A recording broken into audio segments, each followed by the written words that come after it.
Guys শুভ সকাল সবাইকে। এই যে দেখুন আমি চলে এসেছি এই যে টুরিস্ট বাসে আমাদের অযোধ্যা পাহাড়ে মাঠে লেগে আছে। দেখুন এই যে দেখুন পুরো চারোদিকে আপনার কুয়াশা, একদম প্রচুর কুয়াশায় ভর্তি।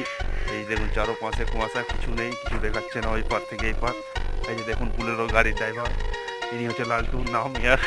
আর এই গাড়ি মুছামুছি করছে সকালেই সকালেই, একদম ব্যস্ত হয়ে গেছে গাড়ি নিয়ে। পুরো জল মোবিল সব চেক করে নিচ্ছে। এই হচ্ছে ড্রাইভারের পেহচান আমাদের লালটু বোদার। আর অনেক সিনিয়র ড্রাইভার, অনেক সিনিয়র মাল, গাড়িতে আজ রাত রাত কাটিয়ে দিল। আজ দেখুন আমি হয়ে গেছি ফ্রেশ হয়ে রেডি হয়ে গেছি অবশ্যই দেখুন। আর এখানে সূর্য এখন উঠে গেছে, আর কুয়াশা কুয়াশা যত ছিল সবগুলো হাটে গেছে, কুয়াশা পরিষ্কার সবগুলো গাছ দেখাচ্ছে, রাস্তা রোড সব পরিষ্কার দেখাচ্ছে। ভোরবেলায় পুরো কুয়াশায় ভরেছিল, আপনার ভিডিও দেখিয়েছিলাম, তারপরে আপনাকে দেখিয়ে দিলাম। কি এটা দেখে নিন, কুয়াশায় হেঁটে গেছে অলরেডি। আর এখন টুরিস্ট বাসটা এখন যাবে